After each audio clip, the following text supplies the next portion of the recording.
Cae la noche en las antiguas tierras calizas del sur de Gran Bretaña, cerca de Stonehenge, cuando unos trabajos de excavación están a punto de dar sus frutos. Los arqueólogos apenas dan crédito a lo que ven sus ojos cuando descubren un esqueleto de 4000 años de antigüedad, enterrado junto al ajuar funerario más rico encontrado hasta ahora en una tumba de estas características. Parece que se trata de un hombre de los comienzos de la Edad del Bronce, perteneciente al pueblo de los constructores de Stonehenge. Ellos vieron las primeras herramientas de metal y las primeras piezas de oro. Crearon nuevas técnicas, nuevos diseños y nuevos rituales para la vida y la muerte.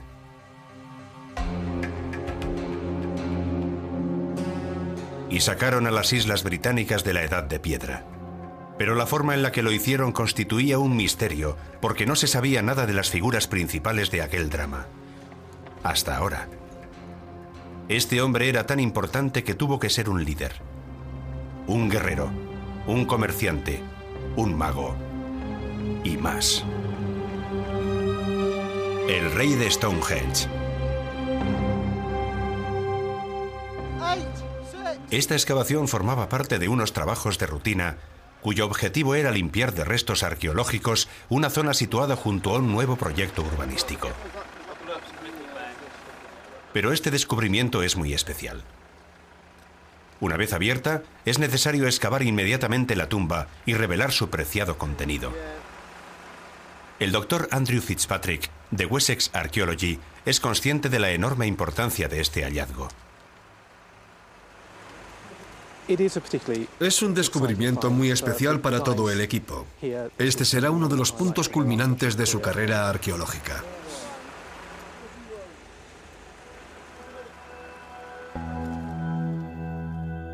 La tumba de 4000 años de antigüedad pertenece a la misteriosa cultura del vaso campaniforme. En las tumbas más ricas suelen aparecer 2 vasos o vasijas. Este hombre tiene 5. Como podemos ver, tiene 2 vasos de cerámica enfrente de la cara. El primero está aquí, lo colocaron de costado. El cuello está mirando hacia mí, la base está abajo y aquí puede verse el perfil del vaso. Lo que ocurre es que lo colocaron de costado y el peso de la tierra que tenía encima ha hecho que se compacte. En este tipo de tumbas es habitual encontrar un cuchillo de cobre. Esta tumba contiene 3. Generalmente suele encontrarse un pequeño equipo de caza. Este hombre fue enterrado con 2 equipos de arquero completos, incluyendo muñequeras, herramientas de hueso y 15 exquisitas puntas de flecha de pedernal. En total, la tumba contiene un centenar de artefactos, 10 veces más que el número máximo de piezas encontradas hasta ahora en una tumba de estas características. Y nadie descarta que aquí pueda estar enterrado el tesoro definitivo. Confiamos en poder encontrar pruebas de... Oh, aquí está el oro. Oh, sí. Fíjate en esto. Sí, sí, sí. Estas podrían ser las piezas de metal más antiguas encontradas en las Islas Británicas. Estos hallazgos nos revelan a un hombre de enorme jerarquía. Su tumba es un descubrimiento excepcional. Esta tumba podría llegar a representar un punto de inflexión, en el sentido de que toda la batería de técnicas científicas que aplicamos a la arqueología puede empezar a darnos sus frutos. Y a medida que vayan apareciendo más pistas, tendremos que seguirlas. Aunque todavía no sé a dónde nos van a conducir, ni a mí ni a las siguientes generaciones de arqueólogos.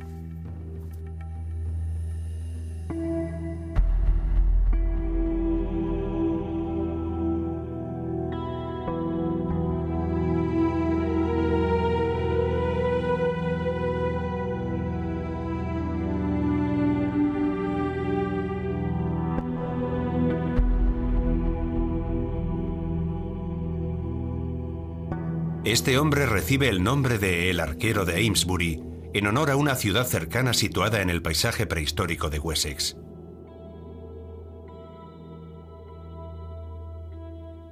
Su tumba es una instantánea de la vida de su época.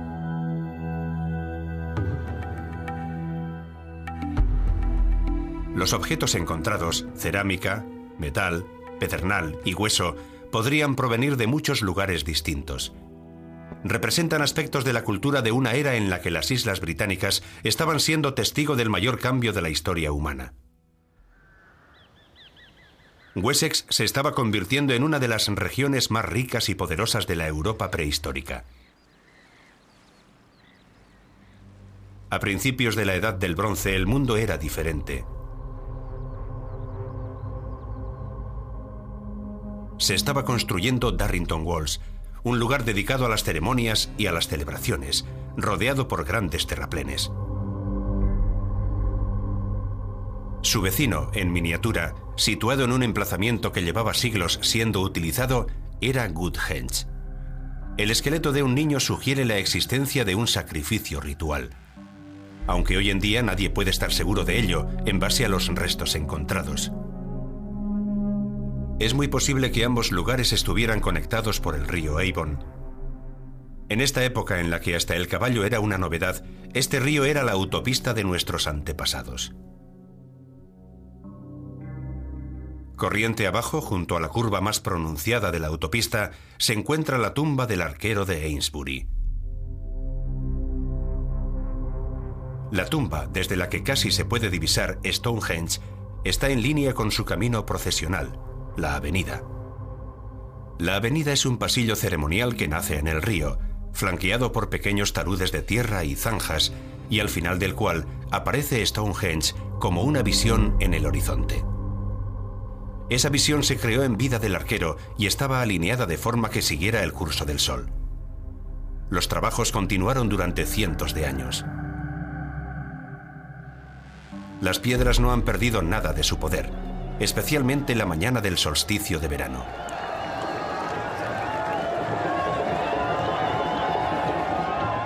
La gente venía aquí para expresar su agradecimiento a los dioses.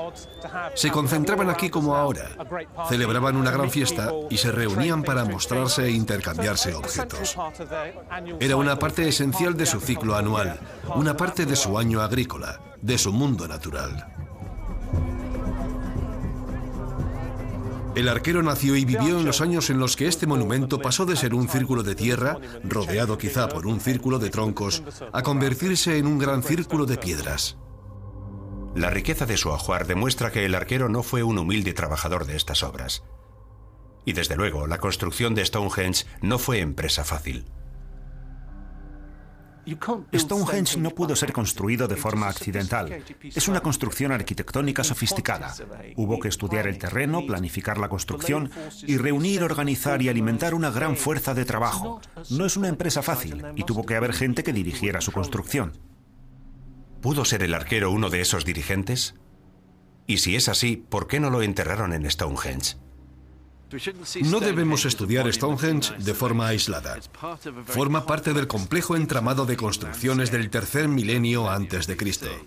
El doctor Mike Parker Pearson es especialista en rituales prehistóricos. El eje principal de ese entramado es este, el río, porque esta es la ruta que utilizaba la gente en sus procesiones funerarias.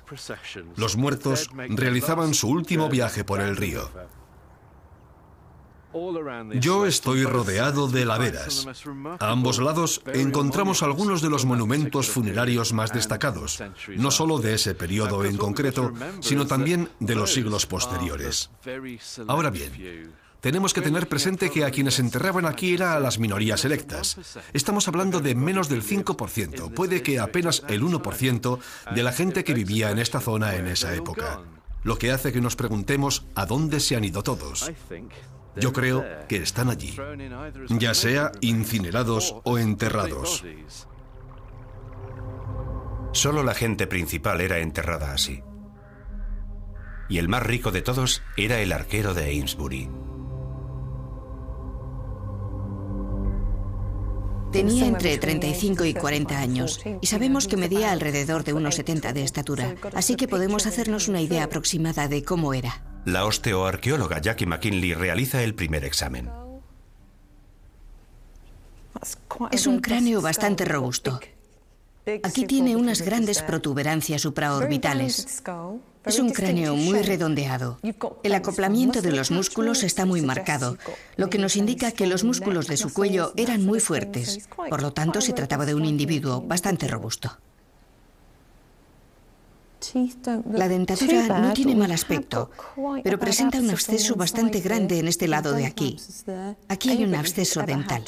Cualquier persona que haya tenido dolor de muela sabe lo doloroso que puede ser. Y tuvo que llegar a un punto en el que el absceso se agravó tanto que atravesó el hueso hasta llegar al tejido blando que lo rodeaba. Puedo imaginarme que hubo momentos en los que tuvo que estar de muy mal humor y sospecho que seguramente tuviera un aliento fétido. A esta pierna le falta la rótula. La doctora realiza un descubrimiento terrible al examinar los huesos de las piernas. La diferencia de tamaño entre estos dos huesos es enorme. Uno es mucho más robusto que el otro. Este hombre sufrió una herida terrible y perdió su rótula izquierda. Como resultado, la pierna se le acabó infectando. El hueso pierde robustez. Las dos piernas son de la misma longitud, lo que significa que esto le sucedió cuando ya era un hombre adulto. Jackie McKinley decide contrastar sus opiniones con un colega experto en medicina moderna. Como puede verse, si comparamos ambos lados, hay una herida. David Barrett es un especialista en lesiones de rodilla. El cambio es notorio, sin duda. Es realmente impactante. Sí. Y vemos cómo las infecciones se han comido esta parte del hueso y cómo cambia de lo que debía ser una superficie suave a una superficie muy rugosa. Aquí vemos el extremo del fémur del que hemos estado hablando y cómo la rótula encaja en la parte delantera. Sospecho que perdió la rótula de una forma traumática. Es posible que sufriera un accidente o una caída mientras cazaba, o puede que la perdiera en una batalla. Puede que se la arrancara una lanza o algún objeto punzante. Naturalmente, el golpe tuvo que dejarle una gran herida abierta en la parte delantera de la rodilla, una herida que tuvo que dolerle muchísimo. Luego la herida se le infectaría. La infección del hueso es uno de los peores dolores que podemos sufrir, y sospecho que la infección llegó al hueso, por lo que la herida supuraría a diario, todos los días durante el resto de su vida, y ese pus tenía que oler muy mal. En aquella época la gente olía mal, pero este pobre hombre tenía que oler aún peor. Seguro que era conocido entre los suyos por el olor. La gente ha muerto por este tipo de heridas en fechas tan recientes como las guerras napoleónicas. En tiempos de Napoleón, lo que se hacía era amputar la pierna. Sí. Aquí puede verse la curación. La herida se produjo bastante tiempo antes de que muriera. Sí. No fue una herida sufrida una semana antes de morir. Sin duda, sí. Ni un par de meses antes de morir. Sí, porque se necesita tiempo para que se produzcan estos cambios en el hueso. Sí, exacto. Sabemos que su fémur había rotado externamente, así que voy a girar la pierna para que coincida con la postura del fémur. Ese hombre se quedó así. Y por lo que hemos visto en su tibia, sabemos que también tenía la rodilla ligeramente torcida.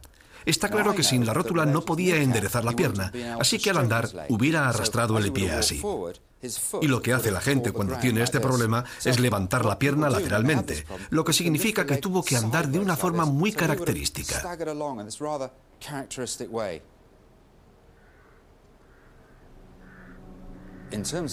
Esta herida tuvo que afectarle muy seriamente en su vida diaria.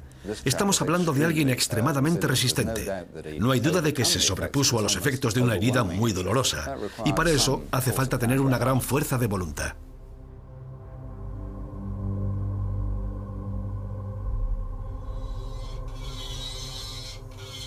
Los huesos de las piernas serán los primeros en pasar por el laboratorio. ¿Confirmarán las pruebas que el arquero pertenece a ese período crucial comprendido entre la edad de piedra y la de bronce? Todo lo que se necesita para saberlo es practicar un pequeño orificio en un hueso, unos gramos de polvo óseo y el espectrómetro de masas en serie de la Universidad de Oxford. Puede que el arquero de Amesbury sea único, pero estamos a punto de descubrir que no estaba solo. Había una segunda tumba próxima a la suya en la que los arqueólogos de Wessex Archaeology descubrieron un segundo esqueleto. Y cuando se dispusieron a limpiar esos huesos en la sala de hallazgos, se dieron de bruces con otra revelación extraordinaria. Por Dios santo, oro. Es la primera vez que encontramos oro en la sala de hallazgos. Rachel Seeger Smith encuentra otro juego de joyas de oro en el barro depositado en la mandíbula del esqueleto.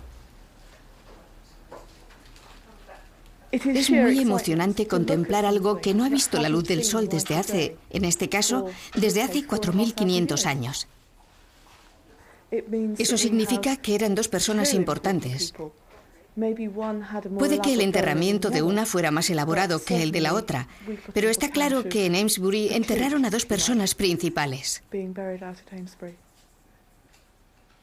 Las dos parejas de piezas son muy similares en tamaño, forma y, desde luego, en la decoración repujada que las adorna.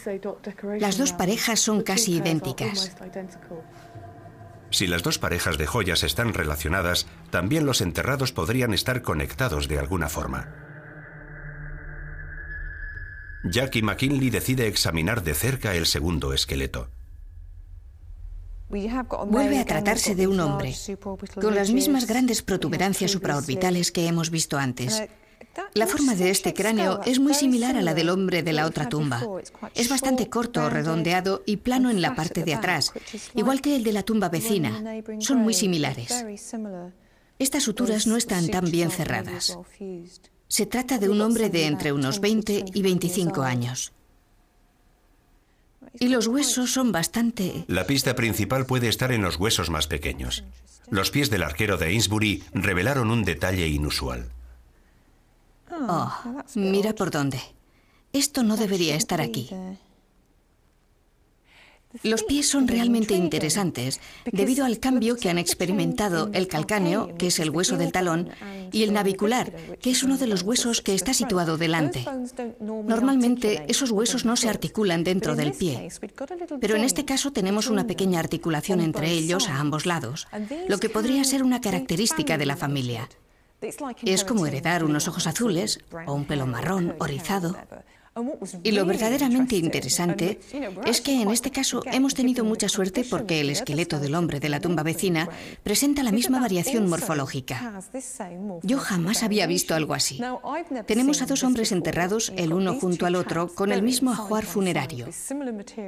Ambos tienen unos cráneos muy similares y los dos presentan una variación morfológica relativamente poco frecuente, lo que nos indica que podrían existir lazos familiares entre ellos. ¿Pero qué tipo de lazos? ¿Eran hermanos? ¿Padre e hijo? ¿O estaban separados por varias generaciones? La respuesta podría dárnosla la prueba del carbono 14 realizada en el laboratorio de la Universidad de Oxford. El carbono 14 es un material que todo ser vivo absorbe de la atmósfera. Después de la muerte se descompone a un ritmo lento muy preciso. Al medir cuánto se ha descompuesto, las pruebas de laboratorio revelarán el tiempo que ha pasado desde su muerte. La fase de preparación de las pruebas nos aporta también otro dato. La medición de los isótopos de nitrógeno y carbono les permite a los científicos saber lo que comió una determinada persona. En este caso se trata de una dieta a base de cereales y carne. Naturalmente, la cuestión clave es saber cuándo vivió esta persona. Uno siempre desea que le encarguen este tipo de proyectos. El momento en el que salen las fechas es tremendamente emocionante, porque durante un instante tú eres, junto a tus colegas, la única persona del mundo que conoce la verdadera edad de esos individuos. ¿Cuál es su verdadera edad? ¿Están estos esqueletos separados por cientos de años o solo por unos decenios?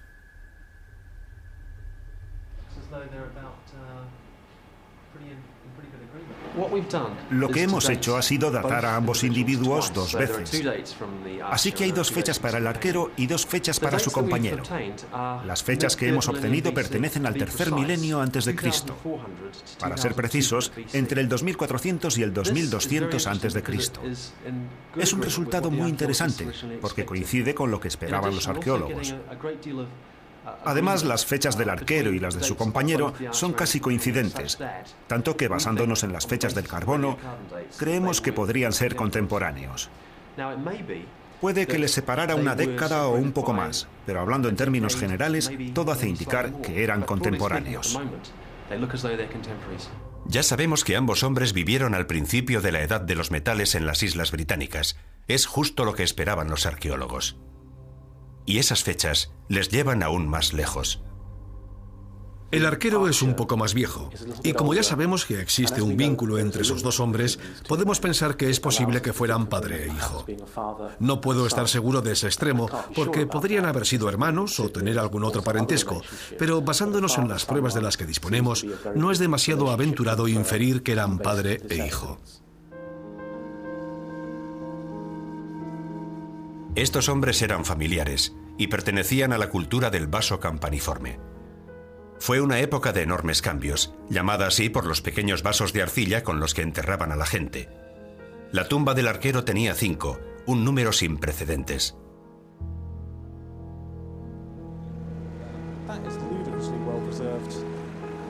Es sencillamente impresionante. Es un ajuar fabuloso para alguien como yo, que lleva toda su vida adulta estudiando este tipo de vasos. Me resulta asombroso a pesar de haber visto tantos vasos en el pasado. 2 de los vasos presentan una decoración encordelada. De más de 1000 vasijas aparecidas en tumbas de las Islas Británicas, no se han encontrado más que un puñado con decoración encordelada, un porcentaje similar al que se da en el continente. Son 2 vasos muy bonitos, de una cerámica muy fina. Sus paredes tienen un grosor de apenas 4 milímetros, que es el grosor más delgado que suele encontrarse en estos vasos. Y este en concreto tiene un motivo decorativo muy curioso. Son unos pequeños triángulos unidos, un motivo decorativo muy escocés. Este vaso nos indica que se produjeron contactos dentro de las Islas Británicas, mientras que, basándonos en el estilo al que pertenecen, algunos de los otros vasos están claramente relacionados con el continente.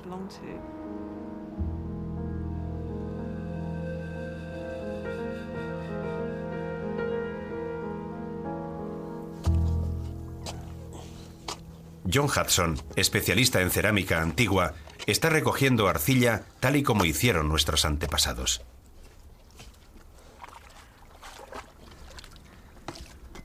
Su idea es en recrear las formas y motivos que definen a todo un período de la prehistoria. Esos vasos y vasijas no son baratos, son objetos de alto valor, porque se emplea mucho tiempo en su elaboración. Si observamos los originales, veremos que fueron fabricados con mucho cariño, mucha atención y mucha habilidad. Se necesitan varias horas para hacer un vaso como este. Los vasos se decoraban presionando peines o cuerdas entrelazadas contra la arcilla. Sus diseños eran una parte más de una nueva cultura. Fue como si hubiera llegado un pueblo distinto, el que desarrolló la llamada cultura del vaso campaniforme. ¿Podría ser ese el caso? No creo que fuera una cultura uniforme. Pienso que hubo varios pueblos. Hubo pueblos que fabricaron y utilizaron esos vasos y creo que esos pueblos variaron a lo largo y ancho de Europa. Está claro que alguien introdujo la idea del vaso, pero pudo ser introducido por un mercader que tuvo muchísimo éxito o por una oleada de colonos fabricantes de vasos. Y la respuesta está en algún lugar entre esas 2 posibilidades.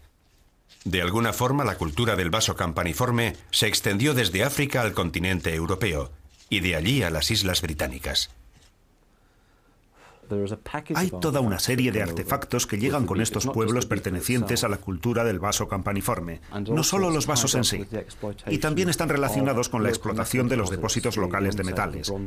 Hablamos de la aparición de la Edad de Bronce, de la experimentación con el cobre y con los minerales de cobre, algo que en ciertas partes de Europa parece coincidir con la domesticación del caballo, lo que podría sugerirnos que empezaba a ser mucho más fácil recorrer grandes distancias. Hace tiempo que los arqueólogos creen que esta nueva cultura llegó a las Islas Británicas gracias a viajeros procedentes del continente, especialmente de Renania. Pero para probar esa teoría era necesario encontrar un cuerpo. Esta es la primera gran oportunidad que tienen. Y el Dr. Fitzpatrick no solo tiene uno, sino 2 posibles sospechosos. Estamos analizando los esqueletos con isótopos para ver si los 2 hombres se criaron en el mismo lugar. Queremos saber si se criaron en el mismo lugar en el que acabaron viviendo. La geocientífica Caroline Chenery comparará en los laboratorios del British Geological Survey los residuos químicos de los dientes de los hombres con los patrones de lluvias en Europa. empieza fundiendo el esmalte de un diente con un láser a 20.000 grados centígrados, calor suficiente para fundir una roca. Aunque pueda parecernos un procedimiento insólito, la teoría está muy clara.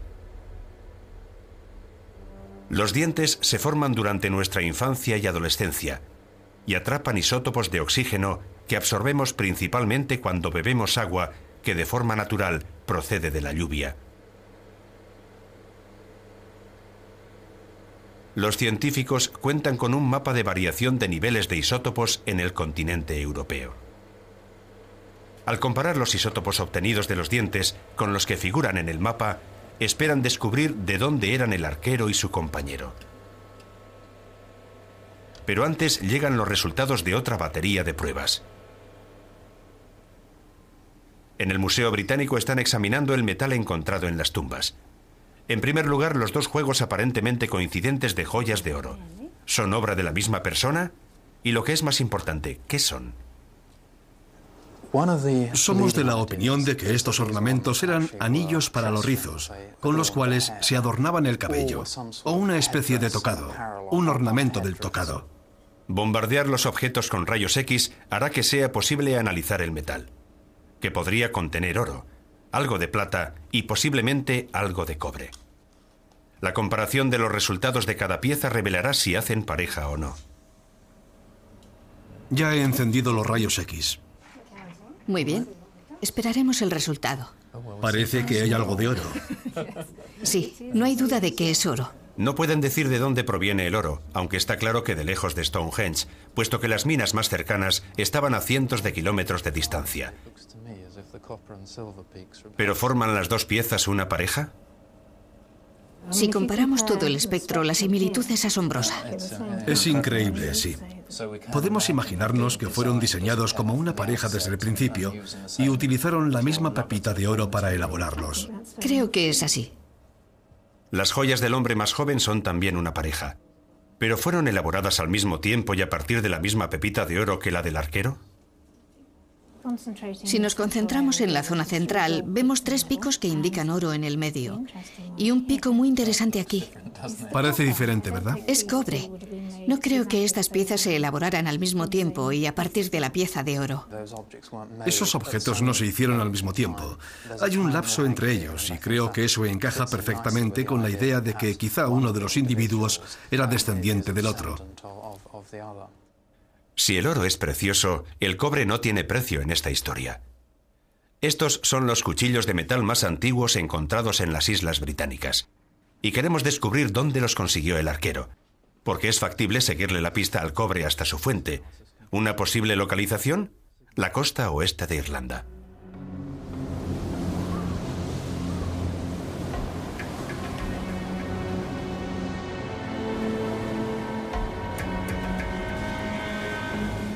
Según los arqueólogos, la mina de cobre más antigua del norte de Europa está en la de Ross, en el condado de Kerry. Es una mina única, uno de los descubrimientos más importantes de la Edad del Cobre. Esta es una de las minas de cobre que se explotaron durante la cultura del vaso campaniforme en la isla de Ross, alrededor del año 2400 a.C. Aquí podemos ver los minerales de cobre que aparecen en el techo de la mina. Son unos minerales que tienen un color verde y azul brillante, y es posible que fuera por su colorido, por lo que los encontraron los mineros de hace miles de años. La metalurgia, la fabricación del metal, fue introducida en estas islas durante la cultura del vaso campaniforme, una cultura que se extendió hace unos 4500 años. Llegó desde el continente, donde la metalurgia del cobre tenía ya varios miles de años de antigüedad.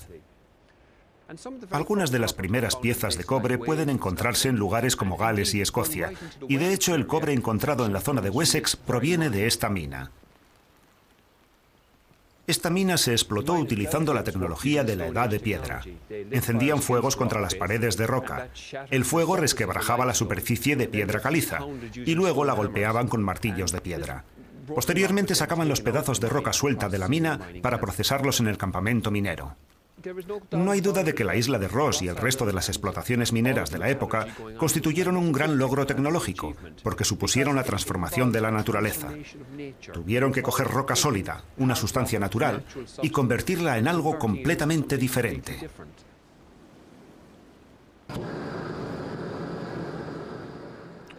Los primeros trabajadores del metal eran magos. No tenían forma de medir la temperatura, no sabían lo que era la metalurgia, carecían de conocimientos científicos, eran magos. Los artesanos de la actualidad disponen de todo tipo de herramientas para crear objetos contemporáneos, herramientas de las que carecían aquellos hombres.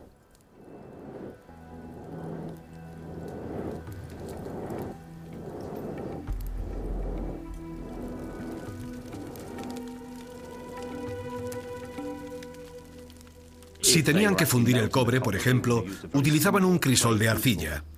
Pero para crear ese crisol era necesario saber qué arcilla había que utilizar para que pudiera resistir determinadas temperaturas. Durante el fundido, el cobre absorbe oxígeno del aire, lo que provoca malos vaciados. Por eso, cubrían el cobre con carbón vegetal para reducir el oxígeno y mejorar la calidad de las piezas que vaciaban.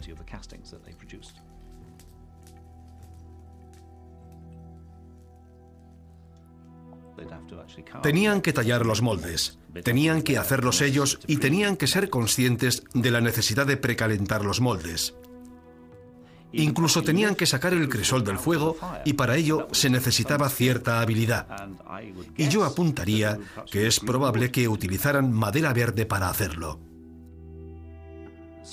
Así que tuvieron que aguzar el ingenio para resolver determinados problemas que nosotros ni nos planteamos. Fueron los primeros y tuvieron que inventar el conocimiento científico y la tecnología necesarios. Es probable que ni siquiera supieran lo que estaban haciendo, pero lo hicieron. Cogemos una piedra caliza y terminamos teniendo cobre, un brillante objeto de cobre. Si eso no es alquimia, si eso no es transformar un material en otro, dígame lo que es. ¿Suministraron las minas irlandesas el cobre para fabricar los cuchillos de Amesbury? Parece muy probable, pero será el Museo Británico quien tenga la última palabra. Hay una gran sorpresa. Presenta altos contenidos de níquel. Y también tiene un gran contenido de arsénico. Sí, y un gran contenido de arsénico. El cobre de 2 de los cuchillos es idéntico, y no procede de Irlanda, sino del continente europeo.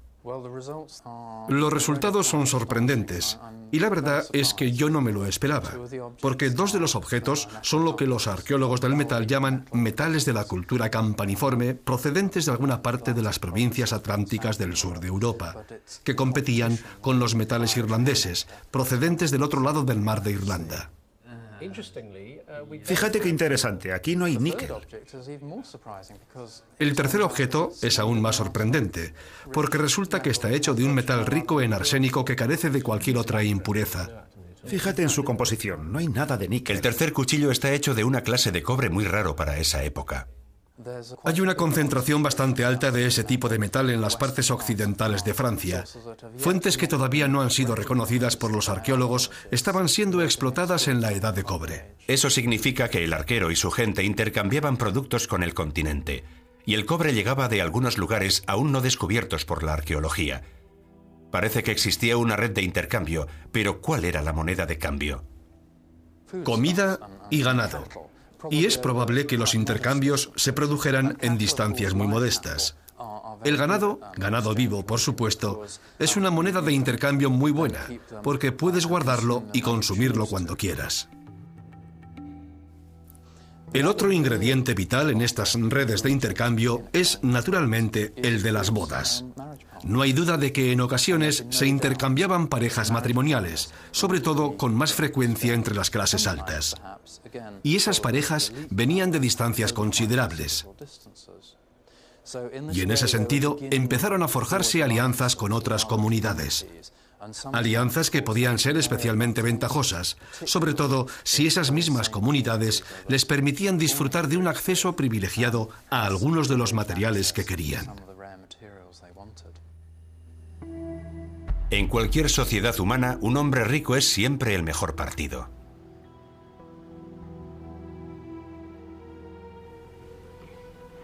La arqueóloga Julie Douglas emprendió una investigación detallada para recrear la figura del arquero vestido con sus mejores galas.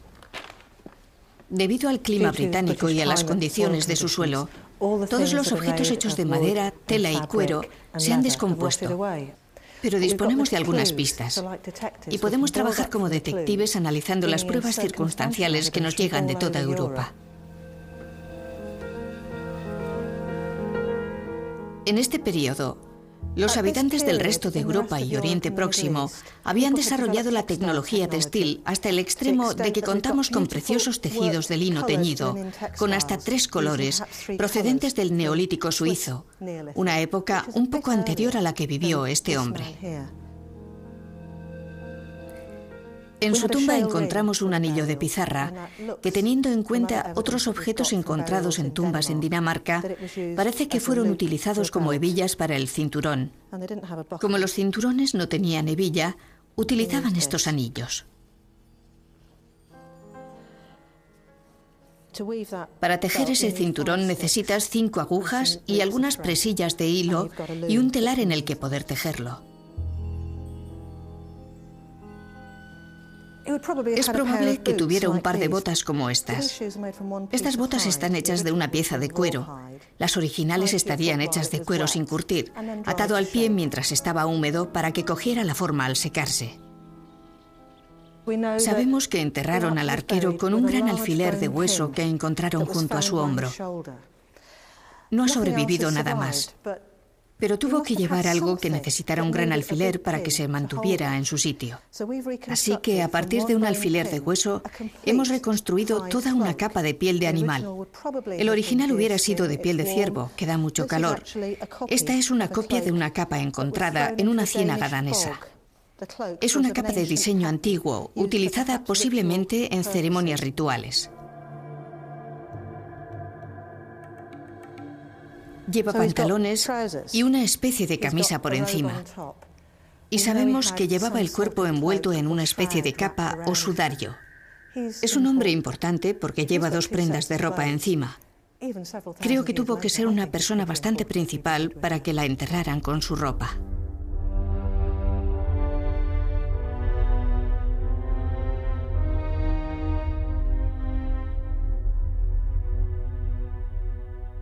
Todas las posesiones del arquero simbolizan al hombre y su época.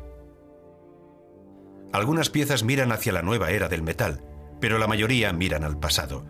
Durante medio millón de años el hombre se limitó a utilizar herramientas de hueso, piedra y pedernal.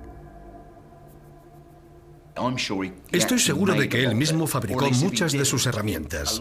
Y si no las hizo él, al menos gran parte de ellas las fabricó un mismo hombre. El especialista en pedernal del equipo es Phil Harding. Reunir una colección de 70 piezas de pedernal es increíblemente importante. Te permite comparar la calidad de su fabricación y la forma en la que está fabricada cada punta de flecha, cómo ha sido trabajada. Yo sé bien lo que es fabricar una punta de flecha. Las he estudiado a fondo y estoy seguro de que son obra de un solo hombre. Y este es para mí un descubrimiento crucial. No es un objeto de pedernal, es una pieza de asta de ciervo. Pero como puede ver, también tengo una de estas. Esto es lo que utilizo yo para hacer puntas de flecha con dientes de sierra. Estos objetos suelen aparecer con frecuencia en las tumbas de los arqueros. Y en este caso, han aparecido en una tumba de Stonehenge. Así que, en otras palabras, a principios de la Edad del Bronce, cualquiera era capaz de fabricar este tipo de puntas de flecha. Este hombre no fue un artesano del pedernal excepcional. Era un buen artesano del pedernal, pero no era excepcional. Así que creo que llegó a donde llegó por otros motivos, y no únicamente por su destreza con el pedernal.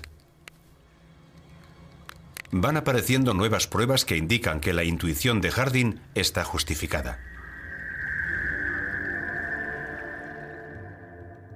A medida que avanzan en su examen, sus compañeros arqueólogos están cada vez más convencidos de que no todo es lo que parece.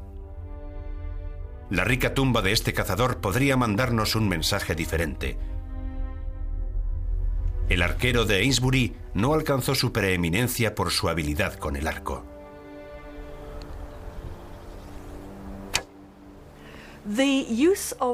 Era frecuente que enterraran a los hombres con su equipo de arquero por una cuestión de identidad.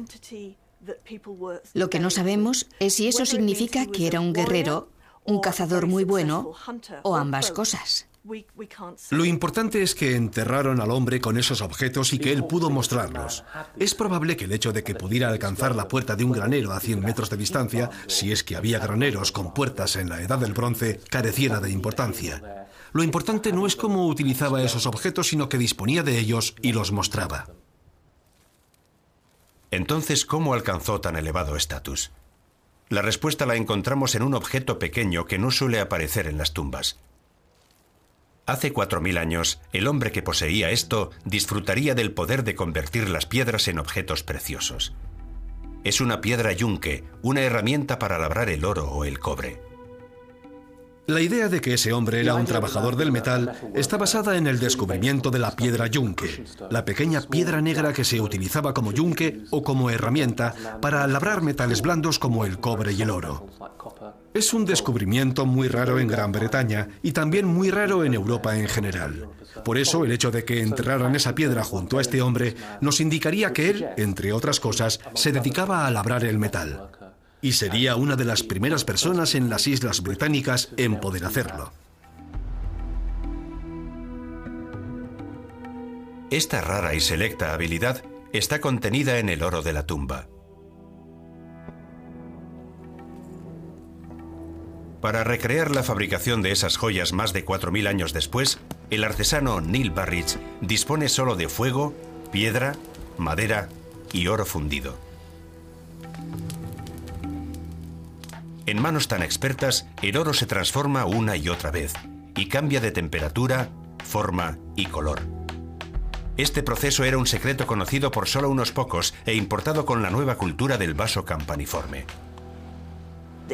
Antes la gente solía hablar de los pueblos, de la cultura del vaso campaniforme y de la aristocracia guerrera invasora que cruzó el canal matando a todo el mundo. No creo que la hipótesis de la invasión sea acertada. Creo que fueron los propios habitantes de las islas los agentes de este cambio. Claro está que yo no descartaría la llegada de una determinada cantidad de gente nueva y de nuevos especialistas y artesanos del metal y la alfarería. Las nuevas piezas de oro son idénticas a las piezas encontradas en la tumba. Y demuestran claramente cómo esos magos procedentes del extranjero fabricaron las joyas originales.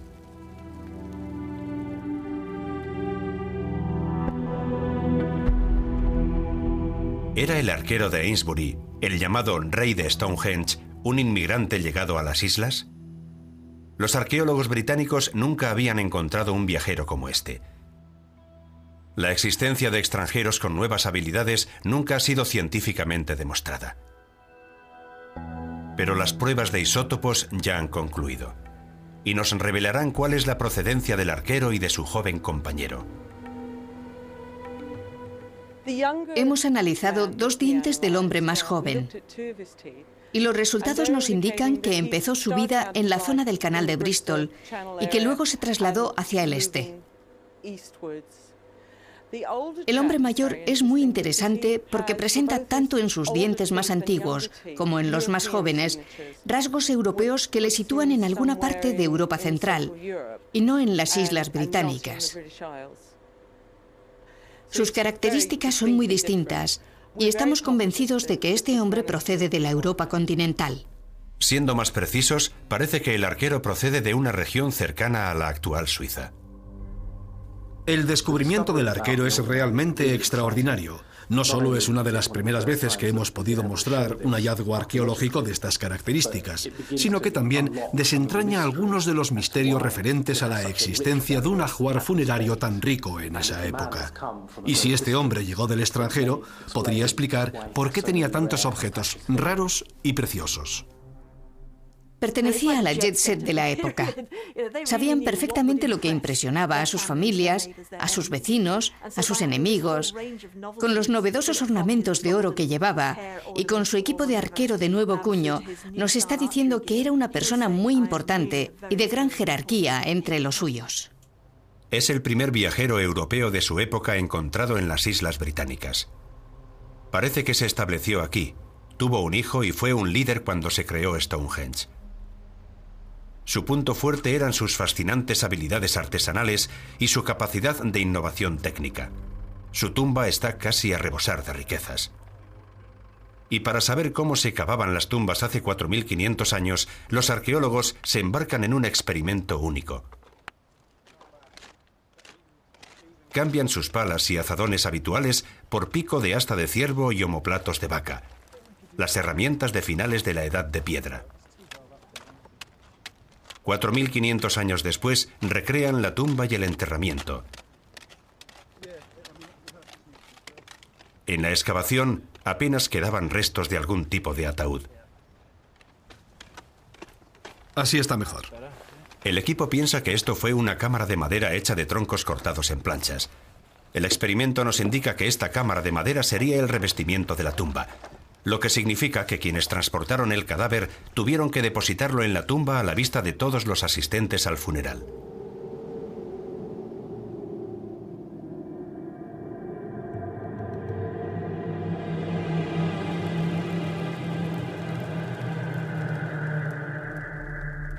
Los enterramientos en la Edad de Bronce eran una especie de representación teatral. Los muertos no se entierran ellos mismos, ni eligen su funeral, ni los objetos con los que van a ser enterrados. Todo eso escapa a su control. Son cosas que deciden los dolientes. Y debemos pensar no solo en que alguien ha muerto, sino en que esa muerte ha dejado vacante un puesto, un lugar en la jerarquía, y los dolientes utilizan el funeral para hacer gala y ostentación de su propio estatus.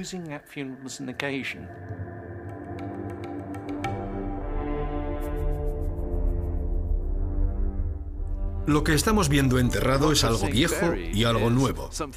Y todo eso forma parte de la identidad que se quiere crear de la persona enterrada. No importa solo el pasado, lo que era cuando estaba vivo, sino también el futuro, su llegada al otro mundo.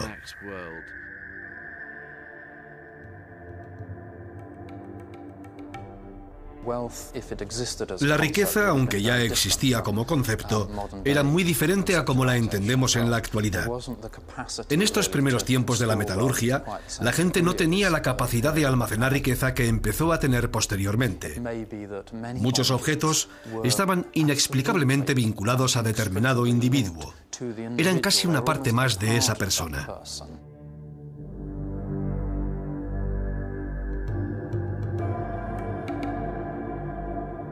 Estás enviando a esa persona al otro mundo, al mundo de sus ancestros y de los dioses y espíritus. Esa persona está diciendo que es alguien extremadamente importante. Es un ejemplo de consumo ostentoso, porque lo que hacía la gente era enterrar a sus allegados con sus objetos más preciados, para que esa persona llegara muy bien equipada a esa nueva vida.